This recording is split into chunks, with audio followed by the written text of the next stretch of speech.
حق ہوتا، یعنی ہر چیز ہی، مال بھی دے دیا، اولاد بھی دے دی، سارے بچے نبی پاک کی غلامی پہ لگا دیے، غلام بھی سارے حضور کے پیچھے لگا دیے، بس نبی پاک کی ڈیوٹی کرنی ہے، ہزاروں دینار کا نقصان اٹھایا، لیکن نبی پاک صلی اللہ علیہ وسلم کی غلامی پر ہر چیز کو ترجیح دی۔ بات تو ہم نے بڑی دفعہ سنی ہے، پر کبھی اس کے حسن کو بھی ملاحظہ فرمائیے نا، کبھی ذرا ملاحظہ فرمائیے نا۔ لوگ پیار کرتے ہیں، محبت کا دعویٰ کرتے ہیں، لیکن کہتے ہیں بھئی رستے رستے کی محبت ہے، یہاں مجھے 5000 کا نقصان ہو رہا ہے، یہاں نہیں میں محبت کر سکتا۔ یہ نقصان 5000 کا کون برداشت کرے؟ محبت ضرور ہے، پر اب اتنا نقصان کون برداشت کرے؟ جناب صدیق اکبر کا کمال دیکھیے کہ مال کا نہیں، جان کا نقصان برداشت کرنے کو بھی تیار ہے۔ کچھ لوگ ایسے ہوتے ہیں، کہتے ہیں آگے خطرہ ہے تو ہمیں نہیں جانا چاہیے۔ غار ثور میں جب نبی پاک صلی اللہ علیہ وسلم کو لے کے پہنچے نا حضرت صدیق اکبر، 5413 فٹ اونچی غار ہے، جب حضور ذرا سا چلے تو قدموں کو تکلیف ہوئی تو عرض کرنے لگے حضور آپ میرے کندھوں پہ بیٹھ جائیں، پباں پار قدم نہیں لاؤندا تے سور پہاڑ تے چڑھے آ جاندا، او پہ آ جاندا دے یار نبی دا، اے اصلی دلدار نبی دا۔ حضور کو لے گئے اور جب غار ثور پہ پہنچے تو کہنے لگے حضور مجھے اندر خطرہ لگتا ہے، آپ ٹھہریں، پہلے میں جاتا ہوں، پہلے میں جاتا ہوں۔ جناب صدیق اکبر تشریف لے گئے اور دیکھیں نا سالوں پرانی غار پڑی تھی، اس میں بڑا کچھ تھا، لیکن جناب صدیق اکبر نے پگڑی پھاڑ پھاڑ کے غار صاف کی۔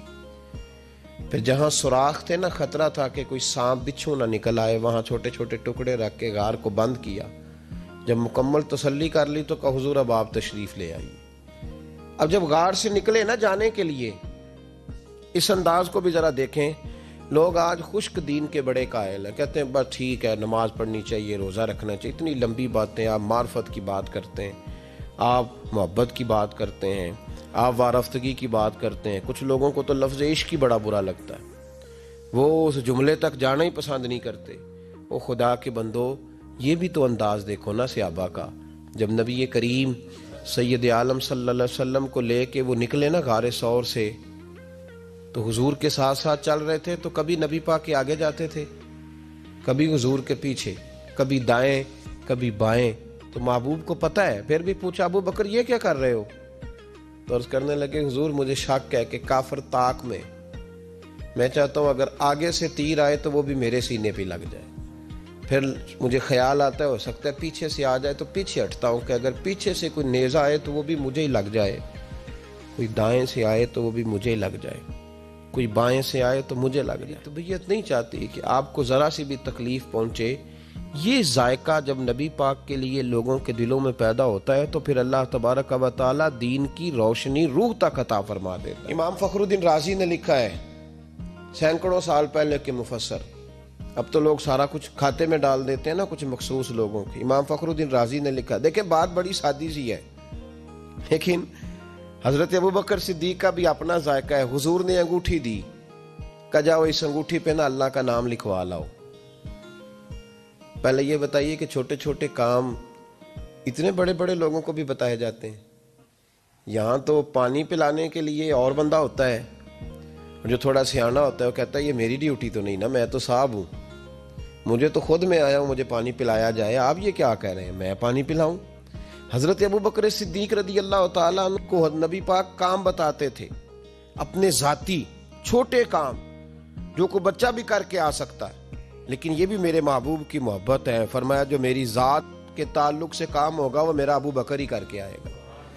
جناب صدیق اکبر کو انگوٹھی دی، فرمایا جاؤ اس پہ اللہ کا نام لکھوا لاؤ۔ امام فخر الدین رازی نے لکھا ہے جناب صدیق اکبر گئے، کہتے ہیں میں نے لکھنے والے سے کہا کہ اللہ کا نام لکھ دو، پھر میری طبیعت نے گوارا نہ کیا کہ صرف اللہ کا لکھاؤں، میں نے کہا یار اس طرح کرو ساتھ میرے مصطفیٰ کا بھی لکھ دو۔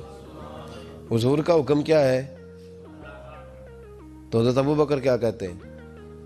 یہاں لوگوں کو بڑا شکوہ ہے، کہتے ہیں آپ جناب بڑھا کے حضور کی شانے پہ اتنی بات کہو جتنی ہے، حد میں رکھو۔ اور میں نے کہا بیوقوف تو حضور کی حد بتا دے نا، ہم وہیں تک رہ جائیں گے۔ بلغ العلا بے کمال ہی کشف الدجا بے جمال حسنت جمیع خصال صلو علیہ وآلہ، وہ حد بتا، ہم حد تک رہیں گے۔ نبی پاک صلی اللہ علیہ وسلم نے کہا میرا نام لکھو، اللہ کا نام لکھواؤ۔ جناب صدیق اکبر نے ساتھ حضور کا بھی لکھوا لیا۔ واپس لائے نا، حضور کو انگوٹھی دی تو اس پہ لکھا تھا اللہ، محمد اور ابو بکر۔ تو حضور نے فرمایا ابو بکر یہ تو نے کیا کیا ہے؟ میں نے کہا تھا اللہ کا لکھوا لا، تو میرا بھی لکھوا لایا، اپنا بھی۔ جناب صدیق اکبر چونک گئے۔ امام فخر الدین رازی نے لکھا چونکے، عرض کرنے لگا یا رسول اللہ میں نے آپ کا نام تو لکھوایا ہے، میری طبیعت گوارا نہیں کرتی تھی کہ اللہ کا ہو اور آپ کا نہ ہو، خدا کا ذکر کرے، ذکر مصطفیٰ نہ کرے، ہمارے منہ میں ہو ایسی زبان خدا نہ کرے۔ کہا حضور اللہ کا نام تو آپ نے کہا تھا اور میں نے ساتھ گوارا نہیں کیا کہ آپ کا نہ ہو، تو میں نے لکھوا لیا ہے، باقی اپنا میں نے نہیں لکھوایا حضور، واللہ میں نے نہیں لکھوایا۔ محبوب ابھی بات سو نہیں رہے تھے کہ جبریل امین حاضر ہو گئے، عرض کرنے لگے یا رسول اللہ رب فرماتا ہے ابو بکر گوارا نہیں کرتا کہ میرے نام سے آپ کا نام جدا ہو، تو رب گوارا نہیں کرتا کہ آپ کے نام سے ابو بکر کا نام جدا ہو، لہذا ابو بکر نے آپ کا لکھوایا ہے اور ابو بکر کا رب کریم نے لکھوا دیا ہے۔ تو بھائی محبت جب یہ روپ اختیار کرتی ہے تو اعلیٰ حضرت پھر بول اٹھتے ہیں، فرماتے ہیں اگر مصطفیٰ جیسا پیر کوئی نہیں تو پھر ابو بکر جیسا مرید بھی کوئی نہیں۔ حضرت ابو بکر صدیق سے کسی نے پوچھا آپ کی پسند کیا ہے؟ کہنے لگے ایک میری پسند یہ ہے کہ میری بیٹی مصطفیٰ کے گھر میں جائے اور حضور کی نوکری کرتی رہے، اور یا ابو بکر دوسری، فرمایا دوسری پسند یہ ہے کہ رب مجھے مال دیتا رہے اور میں محبوب کے قدموں پہ قربان کرتا رہوں۔ تو تیسری، فرمایا تیسری پسند یہ ہے کہ النظر الی وجہ رسول اللہ، حضور بیٹھے رہیں اور میں حضور کے چہرے کا دیدار کرتا رہوں، یہ میری پسند ہے۔ انہوں نے اپنی زندگی ڈھال لی تھی نبی پاک کی غلامی، ڈھال لیا تھا اپنے آپ، اس لیے مطمع نظر ہی ایک تھا، زاویہ نگاہ ہی ایک تھا، سوچ ایک کی طرف رہتی تھی، دائیں بائیں جاتی نہیں۔ میرے بھائی جب محبت خالص کرنی ہے تو میرے اسا فرمایا کرتے تھے کسی نے حضور کا عشق سیکھنا ہے تو جناب صدیق اکبر سے سیکھے، ان سے سیکھو حضور سے محبت کس طرح کرنی ہے، انہوں نے غلامی کس طرح کا انداز۔ ایک دن بیٹھے بیٹھے نا ایسے مسجد میں بیٹھے ہوئے تھے تو اچانک اٹھے، ہوش مند آدمی تھے، دانا آدمی تھے، بڑی ڈیوٹی کرنے اٹھے، تو جو ملک شام کی طرف رستہ جاتا تھا نا مدینے کا، اس رستے جانے لگے۔ امیر المومنین حضرت ابو بکر صدیق جاتے جا رہے ہیں، تھوڑی دیر گزری تو کچھ صحابہ نے کہا حضور آپ کدھر جا رہے ہیں؟ ہم بھی پیچھے پیچھے، کدھر جانا ہے؟ تو پلٹے تو رو پڑے، کہنے لگے ایک دفعہ نبی پاک صلی اللہ علیہ وسلم کئی دن کے بعد نظر نہیں آئے تھے، پھر حضور ادھر سے تشریف لائے، تو میرے دل میں خیال آیا شاید آج بھی حضور ادھر سے آ جائیں، تو میں چلا سب روگاں دا روگ محمد جس دا نام وچھوڑا۔ کہا میں جب بہت علیل ہوئے نا حضرت صدیق اکبر، تو جناب عمر فاروق رضی اللہ تعالیٰ انہوں نے ایک طبیب بلایا ملک شام سے، کہا اسے دیکھو تو صحیح، روز بروز کمزور ہوتے جا رہے ہیں۔ تو طبیب دیکھ کے کہنے لگا مرض تو کوئی نہیں لیکن ان کا دل بے چین ہے، ان کی روح پریشان ہے، یہ کسی سے بچھڑے ہوئے لگتے ہیں۔ تو حضرت عمر کہنے لگے صدیق کیا بات ہے یار، کس سے بچھڑے ہو؟ تو جناب ابو بکر نے آنکھ کھول کے دیکھا، فرمایا تجھے تو جیسے پتہ ہی نہیں، تمہیں تو جیسے خبر ہی نہیں۔ تو حضرت عمر بھی رو پڑے، بھائی محبت کی تو ٹوٹ کی، نبی پاک صلی اللہ علیہ وسلم کے ساتھ ان کی وفاؤں کا رشتہ رہا تو پھر حد درجے کا رہا، ہر چیز قربان کی۔ یہ جو لوگ سوچ سمجھ کے چلتے ہیں نا وہ بیچارے اپنے ذائقے کھو بیٹھتے ہیں سارے۔ حضرت صدیق اکبر رضی اللہ تعالیٰ عنہ کی زندگی بتاتی ہے کہ حضور کی غلامی کرو تو کھل کے کرو، ڈٹ کے کرو، پھر جو بچا بچا کے رکھتے ہیں ان کے پاس کچھ بھی نہیں رہتا۔ خود محبوب پاک صلی اللہ علیہ وسلم نے فرمایا حضرت اسماء بنت ابی بکر صدیق سے، فرمایا رب کے رستے میں جب دے تو گن گن کے نہ دیا کر، ورنہ وہ بھی تجھے گن گن کے ہی دے گا، اور کوئی چیز بچا کے نہ رکھ، اس کے رستے میں بے حساب دے، وہ بھی تجھے بے حساب ہی عطا فرمائے گا۔ ہم محبت میں بھی کنجوسی کرتے ہیں سوچ سمجھ کے تھوڑی سی، تو وہ کس طرح کی محبت ہے جس میں بندہ سوچ رہا ہے، غور کر رہا ہے، ارادہ کر رہا ہے، تیاری کر رہا ہے، دیکھ رہا ہے، پرکھ رہا ہے، وہ کیسے آگے بڑھے گا؟ غلامی تو غلامی ہوتی ہے، غلاموں کی سوچیں اپنی نہیں ہوتی، سوچیں بھی غلام ہوتی ہیں۔ غلام جو ہوتے ہیں وہ اپنے محبوب کی رضا کی طرف توجہ رکھتے ہیں، دائیں بائیں لوٹ کر پلٹ کر ان کا مزاج نہیں ہوتا۔ حضرت ابو بکر صدیق رضی اللہ تعالیٰ عنہ نے محبوب پاک سید عالم صلی اللہ علیہ وسلم کی غلامی کی، ہر لحاظ سے کی، ہر وقت کی، ہر طریقے سے کی۔ امت مسلمہ اگر غلامی کا طریقہ سیکھے گی تو جناب صدیق اکبر سے سیکھے گی۔ حضرت صدیق اکبر بتلائیں گے کہ محبوب کریم سید عالم صلی اللہ علیہ وسلم کی غلامی کس طرح کرنی ہے۔ جب رات تھی نا بدر کی، تو کافروں کا سب سے بڑا نشانہ یہ تھا کسی طرح حضور کو شہید کیا جائے۔ وہ پورا فوکس کیے ہوئے تھے کہ نبی پاک صلی اللہ علیہ وسلم کو شہید کرنا، پوری توجہ تھی۔ تو صحابہ کہتے ہیں کہ ہم نے ارادہ کیا کہ حضور کے لیے علیحدہ سے ایک خیمہ بنایا جائے، چھپر بنایا۔ حضور کے لیے وہ ہم نے چھپر بنا دیا، محبوب اس کے اندر قیام کرنے لگے۔ اب خیال یہ تھا کہ یہاں ڈیوٹی کون کرے گا، ڈیوٹی کون کرے گا، یہاں کون ٹھہرے گا، یہاں یہ بڑے خطرے والی جگہ ہے، یہاں کون ٹھہرے گا۔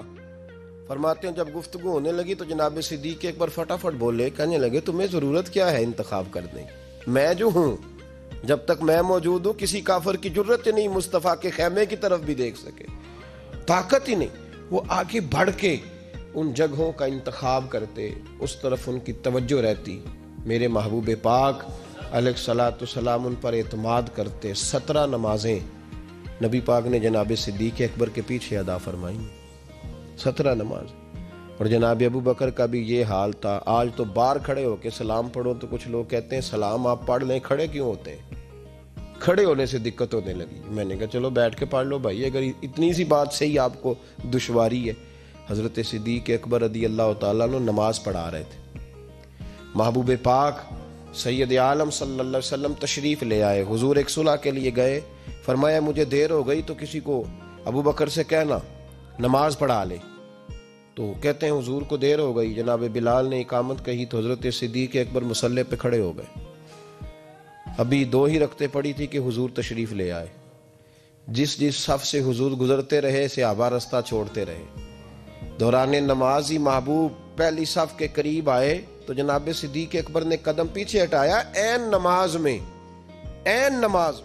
حضور نے فرمایا ابو بکر مکمل کرو نماز، پھر قدم ہٹایا، تیسری دفعہ پھر کہا، پھر قدم ہٹایا، جناب صدیق اکبر پیچھے ہٹ گئے۔ محبوب نے نماز مکمل کرائی اور فرمایا میں نے جب کہا تھا مکمل کراؤ تو کیوں نہیں کرائی؟